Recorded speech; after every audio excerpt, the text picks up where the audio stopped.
అందరికీ నా ఛానల్ ఎవరైనా కొత్తగా చూస్తున్నట్టయితే ప్లీజ్ సబ్స్క్రైబ్ చేయండి. పొదరిల్లు ఎపిసోడ్ ఈరోజు ఏం జరిగిందంటే, మహాకి నువ్వు అబద్ధాలు చెప్పి మమ్మల్ని అంటావేంట్రా అని చక్రిపై కేశవ ఫైర్ అవుతాడు. అవునురా, అబద్ధాలు చెప్పాను, కానీ నేనేం మోసం చేయలేదు. అయినా మీ ఇద్దరికీ నా మీద అసూయ ఎక్కువైపోయింది. మీకు పెళ్ళిళ్ళు కావటం లేదు, నాకు అయింది కనుక నేను సంతోషంగా ఉండకూడదని ఇలా చేస్తున్నారని చక్రి కోపంలో మాట్లాడతాడు. మీలాగా పెళ్లి పెటాకులు లేకుండా నేను ఉండాలనే కదా మీ కోరిక అని చక్రి ఏదేదో మాట్లాడతాడు. రే ఊరుకోరా, ముందు మహాలక్ష్మి ఏమైంది, వస్తుందో లేదో చెప్పు అని మాధవ అంటాడు. మహాలక్ష్మి వస్తే ఏంటి, రాకపోతే నీకేంటి, అయినా తనతో నిజం టైం చూసుకొని నేనే చెప్దామనుకున్నాను కదా, అంతవరకు ఆగలేకపోయావా అని మాధవ్ మీద నోరు పారేసుకుంటాడు చక్రి. అందరూ కలిసి నా కాపురం కూల్చేశారు కదా, నేను సంతోషంగా ఉంటే ఓర్వలేకపోతున్నారు అని అంటాడు. ఇక మరోవైపు మహాని తీసుకొని కన్నా ఇంటికి వస్తుంటాడు. చక్రి అన్నయ్య మీకు అబద్ధం చెప్పిండొచ్చు, కానీ మోసం అయితే చేసిండడు వదిన, దయచేసి అర్థం చేసుకొని అంటూ కన్నా అంటాడు. ఇక చక్రి మాటలకి కేశవకి ఆవేశం వస్తుంది. దీంతో ఎవరిని పట్టుకొని ఏమంటున్నావురా అంటే చక్రి కాలర్ పట్టుకుంటాడు. అప్పటికే కోపంలో ఉన్న చక్రి నీకు ముందు నుంచి నేనంటే అస్సలు నచ్చదురా, అందుకే నాతో గొడవ పెట్టుకుంటావు, నిన్ను వదలను అంటూ చక్రి కూడా గట్టిగానే గొడవ పడతాడు. అలా ఇద్దరు కొట్టుకుంటుంటారు. ఇక మాధవ ఇద్దరిని విడదీయడానికి ట్రై చేస్తుంటాడు. అయినా కానీ ఇద్దరు అస్సలు తగ్గరు. చివరికి ఇద్దరిని ఆపుదామని వెళ్ళిన మాధవ్పై అనుకోకుండా చక్రి చేయి చేసుకుంటాడు. సరిగ్గా అదే సమయానికి మహా కన్నా ఇంటికి వస్తాడు. రే అన్నయ్య పైనే చేసుకుంటావా అంటూ కేశవ చక్రిని ఫుల్లుగా కొడతాడు. ఇక అసలు ఏం జరుగుతుంది పెద్ది అని మహా అడుగుతుంది. అందరూ సైలెంట్గా ఉండేసరికి ఒక్కొక్కరు అక్కడి నుంచి వెళ్ళిపోతారు. మాధవ కూడా ఏం చెప్పాలో తెలియక అక్కడి నుంచి వెళ్ళి ఒంటరిగా ఉంటాడు. ఇంతలో కన్నా వచ్చి అన్నయ్య, చక్రి అన్నయ్య నీపై ఎందుకు చేసుకున్నాడు చెప్పు అని అడుగుతాడు. నన్ను వాడు కొట్టాడని నువ్వెందుకు అనుకుంటున్నావు, వాళ్ళిద్దరి గొడవలో నాకు వాడి చేయి తగిలింది అంతే అంటాడు. మాధవ లేదన్నయ్య, నేను వదిన కూడా అది చూసాం, నిజం చెప్పు అంటాడు కన్నా. ఇంకా ఈ ఇంట్లో నాపై చేసుకునే సంప్రదాయం మొదలు కాలేదురా అంటాడు మాధవ్. ఈ మాటతో కన్నా కళ్ళల్లో నీళ్లు తిరుగుతాయి. అన్నయ్య అంత మాట అనకు, మాకు అమ్మైనా నాన్నైనా రెండూ నువ్వే అంటూ హత్తుకుంటాడు. ఇక మాధవ్ కళ్ళల్లో నీళ్లు కూడా తిరుగుతాయి. ఇక మరోవైపు అన్నయ్య చేసుకున్నాననే బాధతో చక్రి కుమిలిపోతుంటాడు.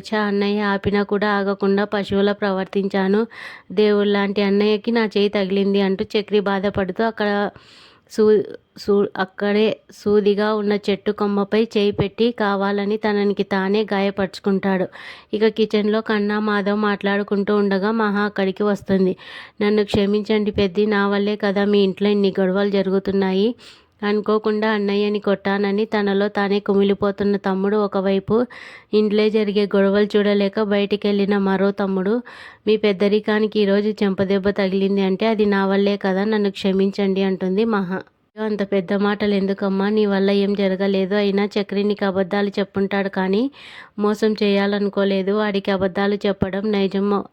ఇక వాడి చెయ్యి నాకు అనుకోకుండా తగిలింది, దానికి వాడే చాలా కుమిలిపోతూ ఉంటాడు. వాడు చెప్పిన అబద్ధాలకి నువ్వు ఎంత బాధపడ్డావో, వాటిని అబద్ధాలని చెప్పకుండా మేము సైలెంట్గా ఇండాల్లో ఉండడం కూడా నిన్ను బాధ పెట్టి ఉండొచ్చు, వీటన్నిటికీ మేమే కారణం, నీకే మేము క్షమాపణ చెప్పాలి అంటాడు మాధవ్. ఇక చక్రి ఎక్కడున్నాడా అని మాధవ బయటికి వచ్చి చూస్తాడు. చక్రి తన చేతిని టేబుల్ కేసి కొడుతూ బాదుతూ ఉంటాడు. రే ఏం చేస్తున్నావురా అని చేయి చూడగానే దానికి రక్తం కనిపిస్తుంది. రే ఏంట్రా ఇది, ఏం చేస్తున్నావని మాధవ కంగారు పడతాడు. ఏం లేదన్నయ్య, వదిలే, ఇది పైకి కనిపించే గాయమే, నీ పైన నేను చెయ్యి ఎత్తడం ఏంటన్నయ్య, ఇది చూసి కన్నా కేశవ ఏమనుకుంటారు, ఆ అమ్మాయి ఏమనుకుంటుంది, నన్ను ఎంత నీచంగా చూస్తుందని చక్రి కన్నీళ్లు పెట్టుకుంటాడు. ఇక రే నువ్వు నన్ను కొట్టడం ఏంట్రా, అనుకోకుండా చేయి తగిలింది అంటూ ఫస్ట్ ఎయిడ్ బాక్స్ తెచ్చి చక్రికి కడతాడు మాధవ. ఇక కాసేపటికి మహాతో మాట్లాడదామని చక్రి లోపలికి వస్తాడు. కానీ చక్రిని చూడగానే మహాకు చిరాకుగా ఉంటుంది. ఇక ఫేస్ కూడా, ఏంటి మళ్ళీ ఏదైనా అబద్ధం చెప్పాలని వచ్చారా, లేక వాటిని కవర్ చేయడానికి కథలు చెప్దామని వచ్చారా అని ఫైర్ అవుతుంది. అది కాదండి, నేను మా అన్నయ్యని కావాలని కొట్టలేదని చక్రి అంటుంటే, దయచేసి నాకేం చెప్పొద్దు, నాకేం వినాలని లేదు, ఇక్కడి నుంచి బయలుదేరుతారా అని దండం పెడుతుంది మహా. అది చూసి చక్రి మనసు ఇంకా బాధపడుతుంది. కానీ ఏం చేయలేక సైలెంట్గా అక్కడి నుంచి వెళ్ళిపోతాడు. ఇక ఉదయం కాగానే మహా ఎక్కడైనా అద్దె ఇల్లు దొరుకుతుందో చూద్దామని బయటికి వెళ్ళబోతుంది. అయితే బయట కుర్చీలో కూర్చొని కత్తికి సాన పెడుతూ ఉంటాడు. నారాయణ వామ్మో ఈయనేంటి కత్తి పట్టుకొని గుమ్మం ముందు కూర్చున్నాడని మహా భయపడుతుంది. అందులోనూ తయారు చెప్పిన మాటలు ఇంకా మహాకి భయపెడతాయి. అయితే అప్పుడే ఎవరో నారాయణ ఇంటి ముందున్న కొబ్బరి చెట్టు కాయలు దొంగలించడానికి వస్తాడు. రే ఎవర్రా అది నా చెట్టు మీద చేయి వేస్తున్నారని కత్తి తీసుకొని నారాయణ అతని మీదికి వెళ్తాడు. ఇక మీ స్థలం మాత్రమే కాదు మీ అన్నగారిది కూడా ఆయనే పర్మిషన్ ఇచ్చాడని అవతలివాడు చెప్తాడు. ఇవ్వటానికి వాడేవాడు, తీసుకోవడానికి నువ్వెవరు అంటూ ఇప్పుడే నరికేస్తా ఇద్దరిని అని కత్తి ఎత్తుతాడు. నారాయణ అది చూసి మహా వెంటనే భయపడిపోతుంది. మొత్తానికి మహాకి ఒక టూలెట్ బోర్డు కనిపిస్తుంది. దీంతో లోపలికి వెళ్ళి కాలింగ్ బెల్ కొడుతుంది. కుక్క అరిచినట్లు సౌండ్ రావడంతో మహా భయపడుతుంది.